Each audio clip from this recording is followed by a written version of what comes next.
Before we begin, a reminder to the media on the phone that you may now press *1 to line up for questions. I will now invite Minister Dix to give his remarks. Minister, go ahead, please. Thank you very much, Trudy. And it's great to be here at the Vancouver Cabinet offices today on the territories of the Musqueam, of the Squamish, of the Tsleil-Waututh First Nations. We're honored to be here on their lands. And I'd like to start by introducing the other speaker speaking today at what is truly an exciting announcement today of a new urgent and primary care centre in Vancouver. My colleague, Niki Sharma, I can't believe how happy I am to say that. My colleague, the member of the legislature for Vancouver Hastings, the Parliamentary Secretary for Community Development and Nonprofits, Niki Sharma, is joining me to my right. The interim CEO, has a ring to it too, of Vancouver Coastal Health. Vivian Eliopoulos is here, and it's great to have you here. And Cookie Bain, a registered nurse and the clinical lead for this project, is joining us as well, and they'll all speak in a very knowledgeable way about what we're announcing today and what it means for primary care in Vancouver Coastal Health and what urgent and primary care centres mean for public health care in general. Primary care is at the center of all we do in health care. It allows people to live fully healthy lives, to be sustained when they are living with chronic disease, to be fully part of communities. It's fundamental to a public health care system. And urgent and primary care centers is something that have come to British Columbia since Premier Horgan became Premier, and since we pursued our primary care plan in July of 2017. And they have made an extraordinary difference. But I cannot say, and we could not have anticipated, the central and important role the urgent primary care centers have played in the pandemic. And I want to express my appreciation to everyone involved at urgent and primary care centers and all of our health authorities in all of our locations around BC who've made such a big difference in this time, because urgent and primary care centers provide primary care in communities, and they don't just provide it in communities. They attach, working with local divisions of family practice, people to longitudinal care, which is important. They provide urgent care and have their doors open when necessary, and they're open 7 days a week and into the evening when people need care. Not just during normal work hours when people need care, but at all time when people need care. In Vancouver Coastal Health, which is where we're making the announcement today, we announced and opened a new urgent and primary care center in downtown Vancouver. You'll all know it well, in November of 2018. In the east side of Vancouver on November of 2019. We announced one of course, at Reach, which is a historic and extraordinary community health center in Vancouver.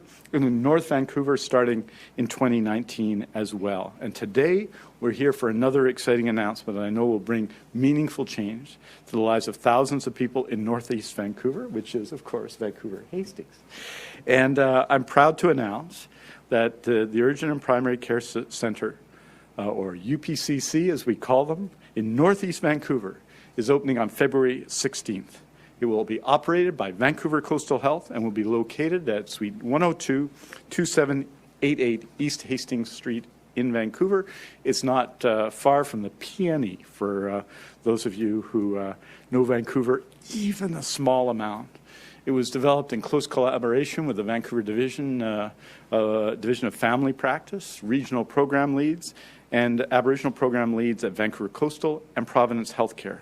It will be 491 square meters for those of you who work in feet, 5,291 square feet, and will include 3 reception admitting stations, 1 consultation room, 1 triage assessment room, 6 exam rooms, 3 stretcher bays, and a manager's office, among others.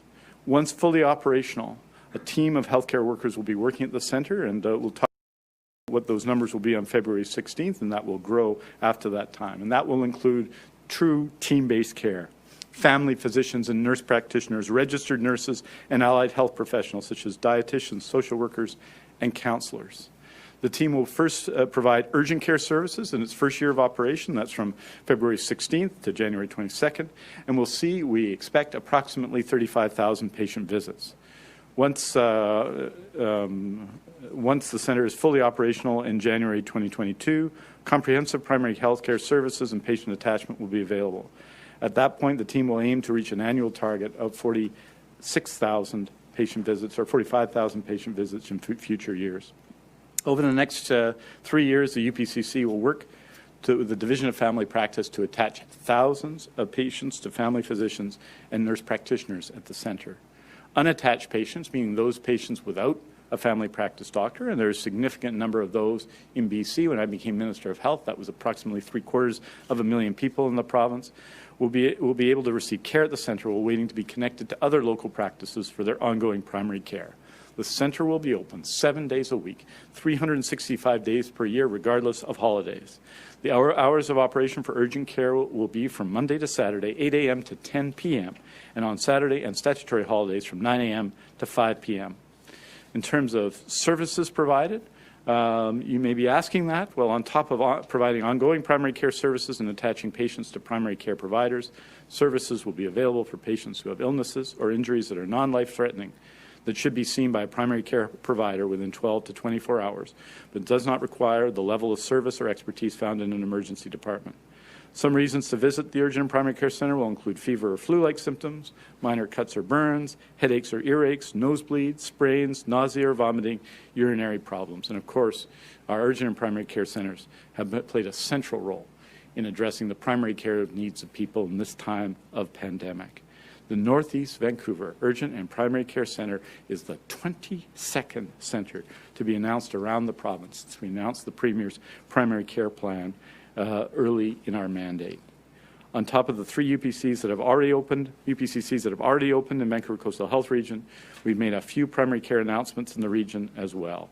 In December 2020, you'll recall we announced 6 primary care networks coming in Vancouver, including one in the Northeast region that the UPCC will be a center of.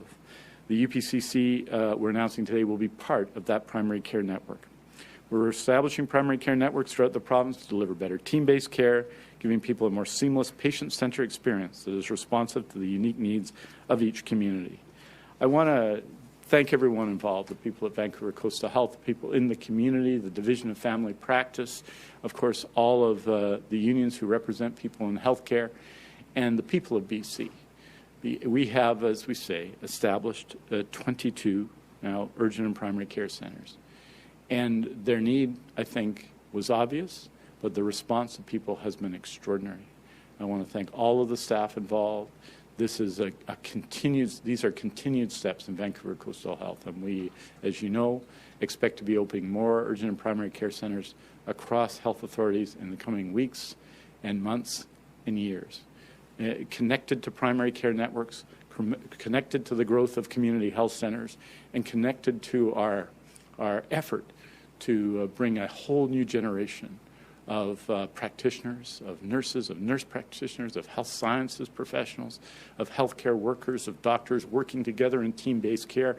The 21st century in primary care. The 20th century may have been the time for individual doctors' offices and then coming together as doctors in groups of doctors. The 21st century is the century for team-based care, and UPCCs reflect that commitment to team-based care, and I am very, very grateful for everybody involved. And with that, I am really grateful to announce and to introduce, I think, really an extraordinary individual who's going to do an amazing job for people in Vancouver Hastings. She's my neighbor in terms of constituencies. Grandview Highway is kind of the boundary, and on the south side is my constituency of Vancouver Kingsway. I think she's going to do an extraordinary job. She brings with her both youth relative to me and energy, and also extraordinary knowledge from her and experiences in nonprofit sectors, in financial sectors, and her commitment to the community. I'm really honored to introduce my friend and colleague, Niki Sharma. Thank you, Minister Dix. Good morning, everybody. I'd also like to start by acknowledging and respecting the Musqueam, Squamish, and Tsleil-Waututh, whose traditional territories that we're coming to you today from. It's just a real honor for me to be here today with Minister Dix and my other friends and colleagues here for this very exciting announcement. As many of you already know or probably have personally experienced, Northeast Vancouver is in much great need for increased access to primary care services. Thousands of people do not have a primary care provider and must rely on walk-in clinics, emergency departments, in hospitals to get their everyday care needs. And as we've all experienced during this pandemic, there's never been a more important time to invest in healthcare than right now. This urgent and primary care center will surely make a real difference for the lives of people living in my community and across Northeast Vancouver. As a mom with 2 kids, I'm sure people out there that are also parents are no stranger to being in the emergency room for hours or not knowing where to go to for a family doctor. And I have to say that I'm really proud that our government is not only listening to the needs of patients and the community and healthcare providers, but more importantly, is creating solutions to address these challenges. I want to thank Minister Dix for the commitment that he has shown to make this province, including here, to provide better access to primary care for people across this province, including a comprehensive team-based healthcare approach. I'd also like to thank Vancouver Coastal Health the Vancouver Division of Family Practice, and all those who have made this announcement possible and a success. I'm just really looking forward to seeing how this new facility helps the thousands of people in my riding and helps them live healthier lives. I'd like to thank you. And it's also my pleasure to be able to introduce Vivian Eliopoulos, the interim CEO of Vancouver Coastal Health. And I'd like to start, before I pass it over to you, to just thank you for your dedication to this community during this pandemic. We're all really grateful for the work that all frontline workers have done on our behalf. Welcome, Vivian.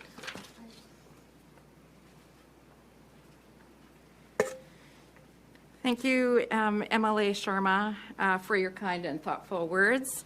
I'm sure that I can speak for all partners when I say that we are all very excited to see this urgent and primary care centre open to provide Hastings Sunrise and the east side of Vancouver residents with more choices for same-day urgent care in this vibrant community.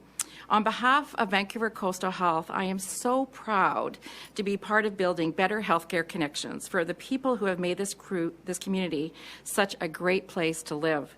We at VCH, our nurses, doctors, our allied healthcare professionals, and frontline staff constantly strive to do better, to improve access to primary home and community services to meet the needs of our community. This new urgent and primary care centre is an example of meeting that need. We encourage all residents to visit the urgent and primary care centre. When you need urgent care for a sprain, a minor cut, a burn, or if your child has a fever, for instance. Our emergency departments are also here, though, to support you with life-threatening conditions such as a heart attack, a stroke, a major trauma, or an acute psychiatric event. And your family doctor or your nurse practitioner will continue to be your first point of contact for non-emergency care. The Urgent and Primary Care Centre provides residents with access to same-day, non-life-threatening injuries and illnesses when you're unable to see your family doctor or healthcare provider. As we've already heard, it will be open 365 days a year. The hours are 8 to 10 p.m., Monday to Saturday, open also on statutory holidays, and on 9 to 5 p.m. on Sundays. You don't need an appointment to come to the Urgent and Primary Care Centre, and you also don't need a doctor's referral. If you don't have a family doctor or a nurse practitioner, staff at the new facility will work with the Vancouver Division of Family Practice to help find you one. The Urgent and Primary Care Centre is about partnerships, and as we heard from Minister Dix, I'm grateful to be standing here today with many of the same partners that came together to open our other Vancouver sites, City Centre UPCC in 2018 and the Reach UPCC in 2020. This care centre will be an additional service in our community, working in concert with all touch points for care to provide appropriate urgent services for tens of thousands of people every year. On behalf of Vancouver Coastal Health, we celebrate the opening of this new centre, which will provide greater access to healthcare services to this local community.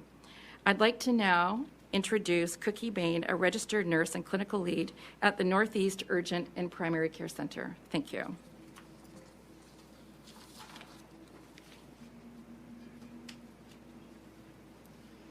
Thank you, Vivian. I'm really happy to be here today and excited about the opening of the new Urgent Primary Care Centre. Urgent primary care centres are becoming increasingly valuable additions to the healthcare system. The Northeast UPCC will bring healthcare options into the community, making it easier to access care, to receive follow-up care, and to support services within the community. As a healthcare provider, I see the importance of this for patients, staff, the healthcare system, and UPCs allow patients to receive the right care by the right provider at the right place. I believe this is what makes UPCCs so valuable. We bring more healthcare services closer to our patients. UPCCs offer another option for immediate care for those who have urgent treatment needs, creating better patient experiences and creating more capacity for our emergency departments and to treat life-threatening illnesses and injuries. I look forward to seeing the Northeast UPCC operate as services that are welcoming, safe, and provide appropriate care for patients' urgent care needs. We have a wonderful team who are all looking forward to getting to know you, understanding your healthcare needs, and doing what we can to support the residents of the Northeast community.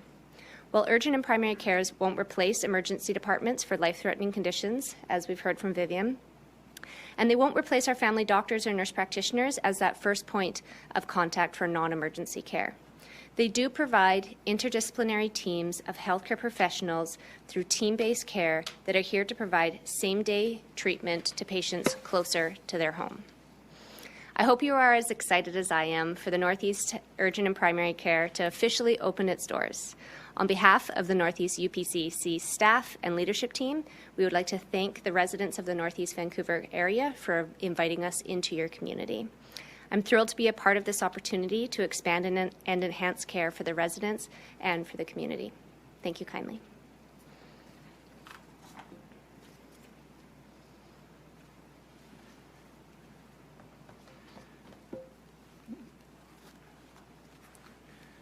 Thank you very much. Just a couple of small facts before we go into questions. One, that to begin with in February, there's a 16.5 full-time equivalents will be working at the center. That's 3.25 FTEs, which is full-time equivalent family physicians, 3 FTE nurse practitioners, 7.5 full-time registered nurses, 1.65 FTE social workers, and a UPC clinical coordinator. So that's 16.5 starting on February the 16th. In addition, I think I conflated two numbers, that the patient visit numbers will be 27,000. It's our expectation the first year, or our goal, and 45,000 thereafter. And with that, I'm happy to take your questions about this and perhaps, possibly, maybe some other subjects. Thank you, Minister. And a reminder to the media to please press star 1 to line up for questions. We will be taking one question and one follow-up this morning. And please do not mute your phones. You will not be heard until I call your name. And we begin today with Richard Zussman, Global News. Richard, go ahead, please. Minister, I'd like to ask you about news today from the federal government that there will be zero shipment from Pfizer next week. How does this change British Columbia's plan around vaccination? And can you go through for us how many vaccines for COVID from Pfizer BC is set to receive over the next, I think the time frame is 3 weeks. I'm not sure how long at this point we expect the delay from Pfizer to last. Thanks for the question, Richard. We did receive that news from the federal government today. And to be very precise, it'll make 5,800 doses worth of difference, which is very significant for us, and but something that we hope to be able to deal with, just as we've dealt with some disappointing news from the federal government and from Pfizer in the last week. Put it in context, this week we're expecting about 25 trays, and there's 975 doses per tray. So between 24 and 25,000 doses of Pfizer across British Columbia this week. Next week, we were expecting only 6 trays, or about 5,800 doses of Pfizer, so we won't be receiving that, it appears, from the federal government, the news from the federal government today. And then in the subsequent weeks to that, we're again expecting in the neighborhood of 25 trays in those weeks, which was less than what we were expecting before, and I think I went through these numbers in some detail last week. So for the moment, we are going to obviously make adjustments to our immunization plan in the immediate term to address this news from the federal government today. What it will mean in a general sense is that we'll have to devote more of the Pfizer that we have, that we're getting this week, and more of the Pfizer that we have on hand, which is only a small amount of it, to two things, essentially, all to finishing up long-term care homes that haven't been fully done across the province, and the other is second doses, because this takes, we have, as you know, under our plan, we will be providing second doses after 35 days, after a 35-day interval, and so we'll be doing second doses, and that's particularly important to finish our work in long-term care. So the short answer is we were not going to receive very much Pfizer in the week beginning January 27th, meaning or January 25th, I guess, that week. We weren't expecting to receive a lot of Pfizer, only 6 trays or 5,800 doses, and now we're not going to receive that, and so we'll have to adjust accordingly. And every time we get news that we're getting less vaccine, that news is obviously disappointing. Pfizer, I gather, has made it clear to the federal government that they're making adjustments so that they can ramp up the delivery of the large amounts of vaccine we're going to get, and so this is disappointing, but something that we're going to handle within our plan. And as you know, that plan is led by Dr. Penny Ballum. Do you have a follow-up, Richard? On an unrelated story, you've spoken a lot over the last 10 months about contact tracing. How important are contact tracers as part of British Columbia's plan to manage COVID-19? And can you give us a bit of an update on the hiring of contact tracers and why such a priority has been made in that regard? I feel, Richard, that every time I report on this every Thursday that people don't listen as carefully as they might. I'm just kidding, though. I'm just kidding you about that. We in the first phase of the pandemic, we had about 500 to 600 people working as contact tracers. And when we developed our plan for the fall, because we were obviously expecting a second wave of COVID-19 in the fall, and we had been talking about that for some months and preparing for it, we knew that we'd need more.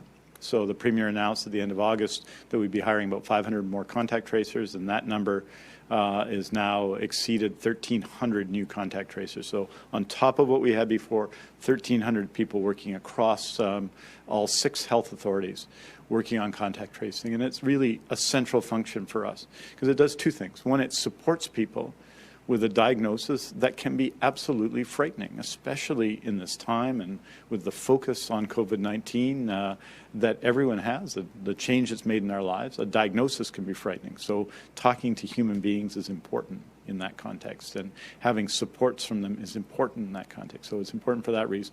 And then talking to people and addressing and stopping transmission in the community, getting a full understanding of who has been in contact with an infectious person and when, is an important step.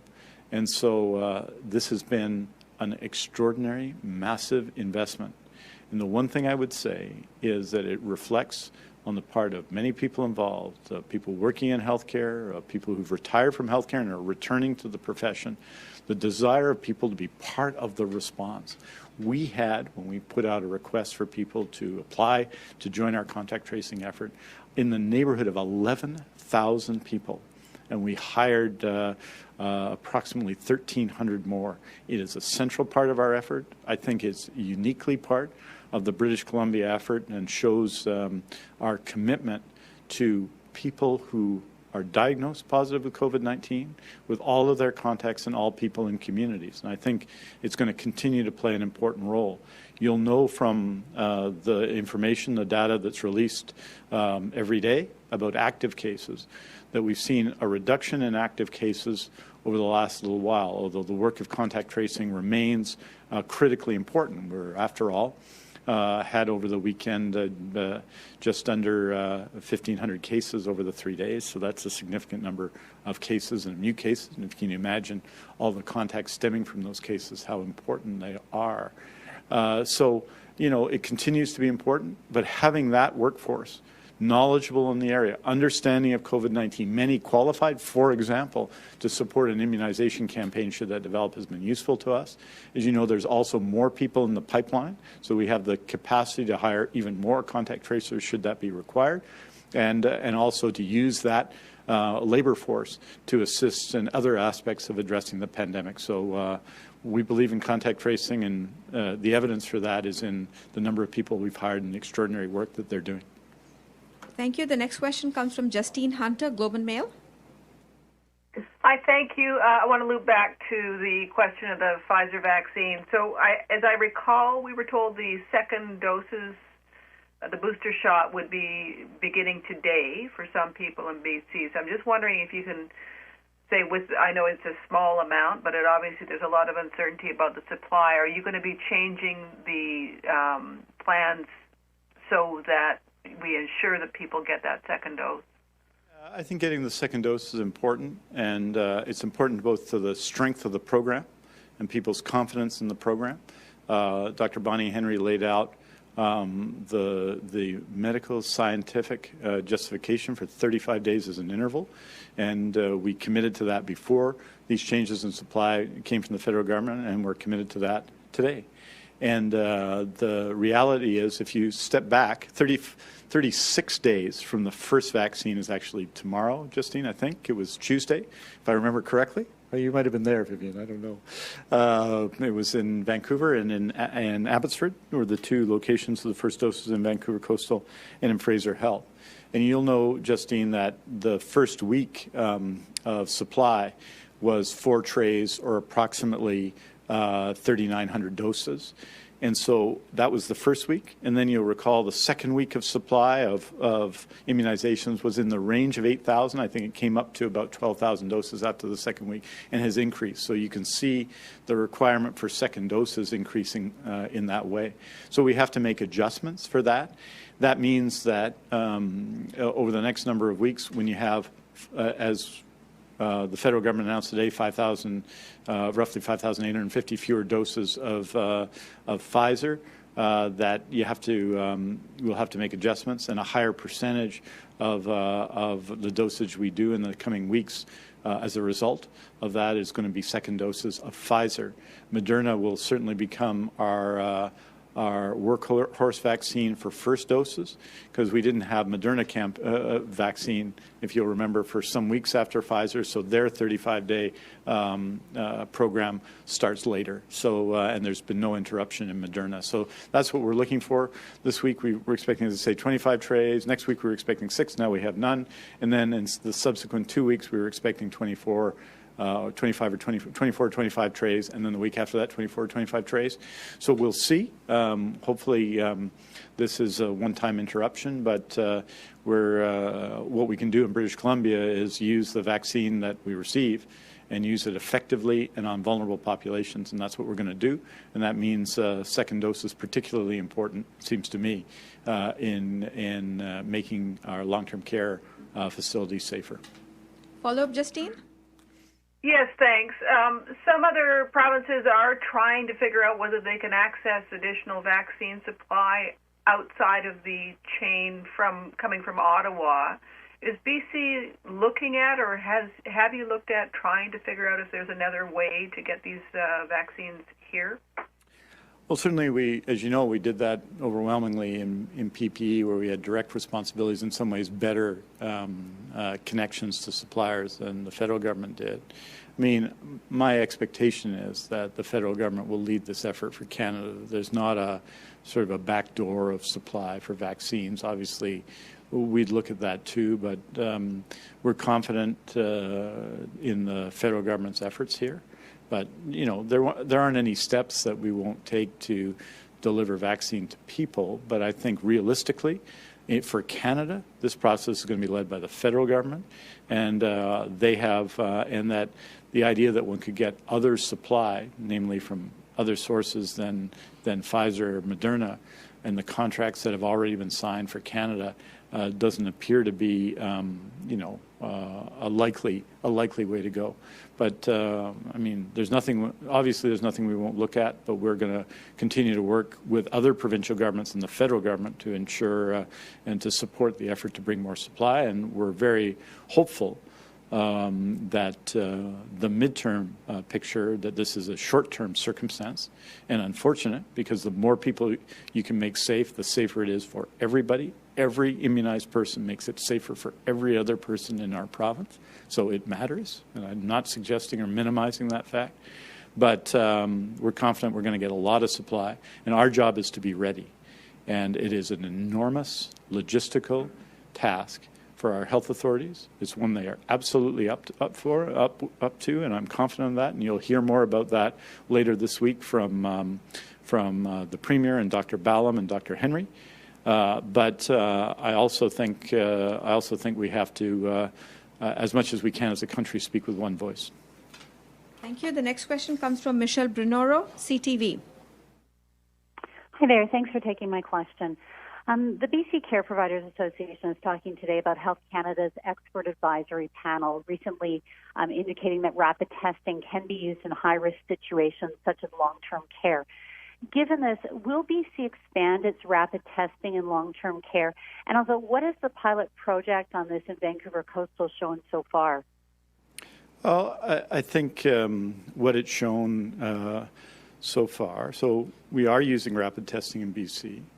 As Dr. Henry, I think, answered at length yesterday, we're using rapid testing in rural and remote communities for obvious reasons, because you're able to, even though the tests are significantly less accurate than our gold standard test, they, in areas where it takes a while to get those tests to the lab, that use them on the Downtown East side, although the tests have shown shall we say, unfortunately, considerable variability in the cold, even the cold of Vancouver. So they have some limitations, but they've been used there.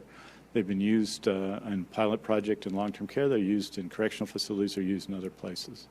I mean, there's 2 points. One, it's partly an issue of the accuracy of the tests, which Dr. Henry has spoken to many, many, many times, in addition to the investment of staff and effort to tests, which is considerable and makes it not realistic to do the kind of testing that some people have been suggesting could be done. And so what we are doing, I think, particularly in long-term care, and you've seen this, is a significant testing all the time, especially in outbreak care homes, of our gold standard PCR test, and that's what we'll continue to do. But we're looking at this in every way. The pilot projects are showing pretty much what I just said, that it's very challenging, even in a pilot project in a limited way, to do these tests more than once a week, even in a small pilot. So whether they're not a realistic answer for the future. And so I appreciate that people are lobbying for this, or they see this as an idea that's some sort of debate between those who are for and those who are against. You know, all I can tell you is all of our medical health officers here in Vancouver, Dr. Daly, across the province, Dr. Henry, are unbelievably committed to long-term care. 60 staff, 60 of Vancouver Coastal Health went and worked at Little Mountain at the height of the very serious outbreak there. And they've done so at sites everywhere. And so what we've addressed our resources to our leadership, which is important. So we've provided and added leadership, particularly in contracted providers, but also in Health Authority owned and operated facilities, staffing, and the important thing of personal health checks for everyone, of leadership and management at all levels in care. And we're going to continue to work with everyone to do that. I haven't, since the beginning of the pandemic, done anything but support people in long-term care, worked with everybody, with the care providers and our contracted providers, with Health Authority owned and operated, with unions, with residents, with others. And we're just going to continue with that approach. Follow-up, Michelle? Yes. I understand that from the BC Care Providers Association that the pilot project has identified asymptomatic staff and prevented people from going into work that would have had COVID. Do you have numbers on what the pilot project has shown so far? I think when you say people, that would be an exaggeration, but we'll be reporting on the pilot projects as we do regularly. The next question comes from Lisa Cordasco, CHLY. Thank you. Good morning, Minister. Thank you for taking my question. I'm wondering, what will the Ministry of Health do to address the issues that have been raised and the recommendations that have been made by BC's Representative for Children and Youth in her report on the involuntary detention of youth for mental health services? Well, I know that the Minister of Children and Families will respond to that. Clearly, when a serious report like that is made, we'll be taking action based on that report, and I expect you'll see some of that action soon. Do you have a follow-up, Lisa? Yes, on a slightly different topic. Are you aware of the fact that health authorities, boards of directors have not held many public meetings since this pandemic began? The most any authority has held is 2 meetings over the last year. And in Island Health, the board of directors has not held a single public meeting via Zoom or other virtual means for an entire year. Does that raise any red flags for you, or do you have any advice for health authority boards in this regard? Well, we got some extraordinary board of directors, and the work that our chairs and our boards have done has just been exceptional in the last year. As for every other organization, the nature of COVID-19 and the intensity of the work has meant that some things that are very important as well, including public meetings, haven't happened as much as we'd like, and or as you described in Island Health, at all. And we'd obviously like to get back to that, and certainly that's an issue I can raise with the chairs of the health authorities. But I would say this, that the health authority boards of directors have been 100% all in the process of fighting COVID-19. This is an extraordinary public health emergency, unique in our lifetimes. And on Vancouver Island, our chair, former Deputy Minister of Health, Leah Hollins. In Vancouver Coastal, our chair, former Deputy Minister of Health, Penny Ballum. Our chair in Fraser Health, Jim Sinclair, and all of our chairs, Colleen Nice and Doug Cochran, who is the head of the BC Safety and Quality Council for so long and an extraordinary neurosurgeon and healthcare leader.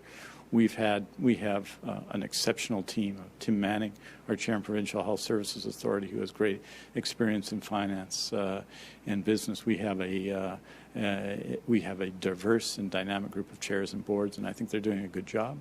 And obviously, we want to get back to normal business as soon as possible, like everybody else. But there's a pandemic going on, and we have to take that into account. But I hear your concern, and I'll raise it with them. Thank you. The next question comes from Lisa Eusda, News 1130.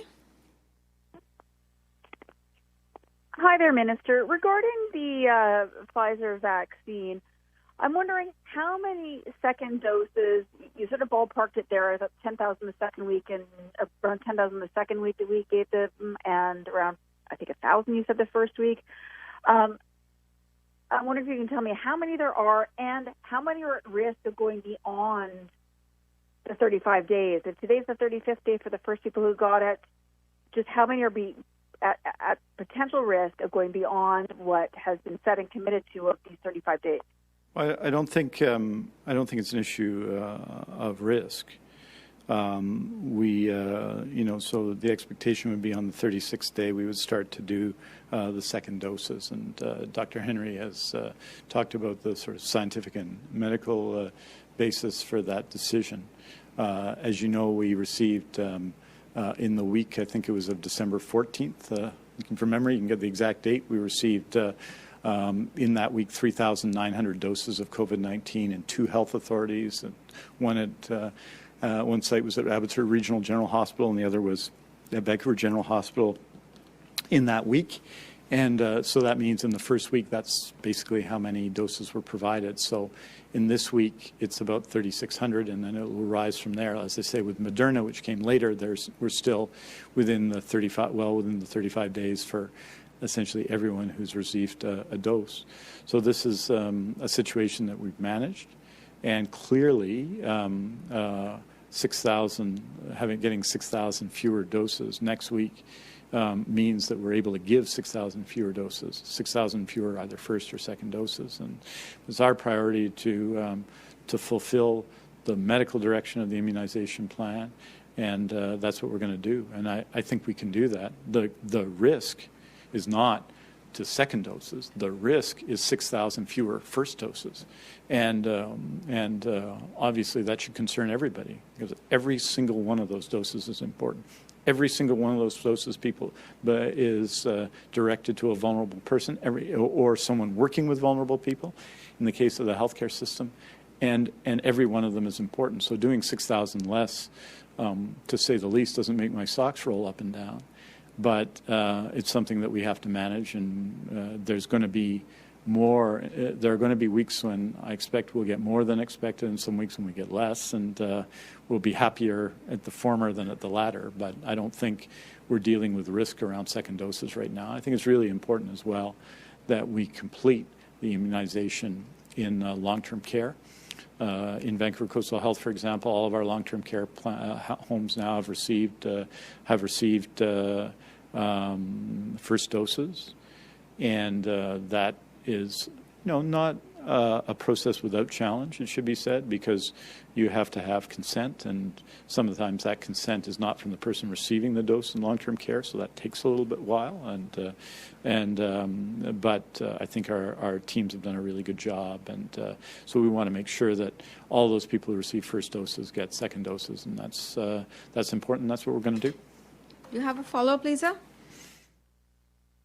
I do. Regarding quarantine, I'm wondering how confident you feel, especially with this variant being introduced, a couple of variants being introduced into the province, how confident you are that the federal quarantine program is working, that people are following it up, and that people who are not following it are that the risk of consequences is great enough that people are following it to a T. Because we've seen the one person who came back with the UK variant, there was a couple of people in their household that also then were discovered to have had it. And I'm just wondering how that happens, and does that mean that the quarantine program isn't working quite the way it should, or that more needs to be done, or that there aren't the consequences for not following it? Well, I always think these things can be stronger, right? And so, and that's a message that we regularly deliver to the federal government. British Columbia so believed in the importance of quarantine that we put our program in place before anyone else in the country in a systematic way, and then it was taken over effectively by the federal government once they were ready to do that. That's how strongly we believe in its importance and people's commitment. So it's a twofold message, I guess. One is to anyone who's been outside the country, they have to complete their quarantine period. They simply do, as part of their responsibility to everyone they love and everyone they don't know. Their responsibility of being here in Canada is to do that. And one of the places, and you heard this yesterday, Lisa, that we are still involved directly, and this is particularly Vancouver Coastal Health that's involved, is in the formal quarantine for temporary foreign workers, particularly in agriculture, right? And we saw this week, as the season starts again, some new cases coming from other jurisdictions who are caught in our quarantine, meaning that because of the intervention of the government of British Columbia, they weren't going directly to farms, but they were being quarantined effectively for 2 weeks so that they could keep their coworkers safe and everyone safe in community for a vital industry to British Columbia and something that's vital for food security. So that's how seriously we take it. So when you ask, can it be stronger? You bet it can be stronger. And I would always encourage that it would be stronger. And we take it extremely seriously, not just because of the variant, but because of the seriousness of COVID-19. And you don't have to, you just have to listen to one report about cases, about people who've passed away, and people who are in hospital to know how important that is to all of us. Thank you. And we have time for one more question this morning, and that comes from Laura Dillon-Kane, Canadian Press. Actually, my questions have been addressed. They were on the Pfizer vaccine. Thank you. Hey, thanks, Laura. I can't believe you did it. You don't have a question about the UPCC by chance? I don't, but go ahead if you like. Hey, I appreciate it. Thanks, Laura. Okay, then can I take the next person? Bring them on. Okay, so the last question today would be from Colton Davis, Radio NL. All right, thank you. Hi, Minister. Thanks for doing this. Long time no talk. Just was curious, in Kamloops and then surrounding communities close to Kamloops, we're seeing more school exposures. Today, Interior Health is reporting the first death in a long-term care home from COVID-19 in Kamloops specifically. So I'm just curious, are you and provincial health officials more concerned now about the virus spreading in the Kamloops area? And are you able to say if community spread in Kamloops is higher now than it has been during the pandemic? Well, we release those numbers every Thursday, so you'll be able to see that specifically for Kamloops. But are we more concerned about Interior Health and what happened in general in the Interior Health Authority and the Northern Health Authority over the Christmas holidays? The answer to that question is yes, and is obvious from the numbers. We have seen, if you look at all of the numbers from 7-day test positivity to everything else, we've seen a relative reduction in cases in Fraser Health, although they're still obviously high. There were days of 200 plus over the weekend. But the levels of active cases and of cases in Interior Health and in Northern Health are of concern to us. They're now, as you know, Interior Health and Northern Health are not ahead of Fraser Health. They're about the same level as Fraser Health is in terms of the spread of COVID-19. So I think the message in the Interior, the message in the North, is that we really have to dig in. People have done an exceptional job over time, particularly in Kamloops, I think, at dealing with this situation, at dealing with the community spread of COVID-19, and we've seen that. But now we're at a critical moment. We're waiting, obviously, at the beginnings of an immunization campaign and an immunization program to help people be safe. But that's going to end, we hope, in September. But we're seeing a lot of cases in Interior Health now, and inevitably that affects the most vulnerable, including in long-term care. And you cited a case today, and all of the cases, and we just announced the end of the outbreak at McKinney in South Okanagan, that all of our outbreaks we take very seriously. And it is a fact that community spread at a certain level always leads to more outbreaks in long-term care. And that has been a phenomenon everywhere. We have had very few care homes and care home outbreaks in Interior Health, and very few on Vancouver Island, and no deaths on Vancouver Island, for example, because there's been very little community spread. So now is the time to dig in. That COVID-19 is everywhere in BC, it's everywhere in Interior Health, it's everywhere in Northern Health, and in all of the other health authorities. And now is the time, when the vaccine is here, when we have provincial health guidance and provincial health orders, to dig in and follow those orders. We need to do that now, and it's really important for people in the Interior, and it's really important for people in the North, just as it is in Metro Vancouver, just as it is in Vancouver Island Health Authority. For a long time, people always asked, shouldn't we have differential health rules for different regions? Well, we've always said that COVID-19 is everywhere in BC and is a threat everywhere in BC, and the numbers in the last 2 weeks justify that concern. Thank you. Thanks, Colton. Good to hear from you. Well, do you get a follow-up? Have we given Colton this follow-up? Do you have a follow-up, Colton? I guess the minister kind of stopped there, but and signed off. But maybe I'll ask a quick follow-up, Minister, and that's with cases obviously going up right now in the Interior. We know when social gathering restrictions were first brought in November, there was more of an onus on enforcement, particularly in Fraser Health that was brought in. Could we see something similar, or is something like that being considered potentially for Interior Health and maybe even Northern Health? It exists in the Interior now, but I would say this, that I think that a lot of what we need to do, a lot of the risk is at family gatherings. A lot of that risk is at family gatherings.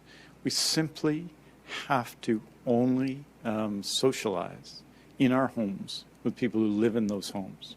I want to emphasize that.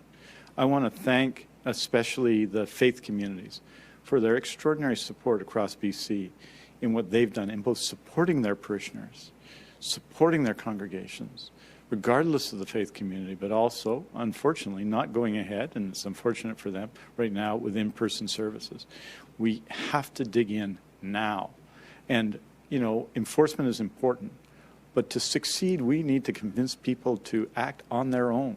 It is challenging and not what we would want, to try and enforce rules in every home in BC. We need people to do it because they care for the ones they love. We need them to do it because they care for their communities, and that's why we've made that case over the course of the pandemic. And I just say this finally, that in BC, as you know, we've changed rules less often than other jurisdictions, and we have rules that aren't as stringent as other jurisdictions. But what's happened in BC is people have followed those rules, and that consistent, thoughtful approach is what we need now. We need people to dig in now and follow the guidance and the rules that have been put in place. And if we do that, we can come through this pandemic over the coming months with the support of our immunization efforts. But if we don't, there will be consequences for a lot of people that we love in communities. So let's do it now. Thank you. Merci beaucoup. And I'll talk to you soon. Talk to you on Thursday. Thank you very much. And that's all the time we have today. Thank you for joining us.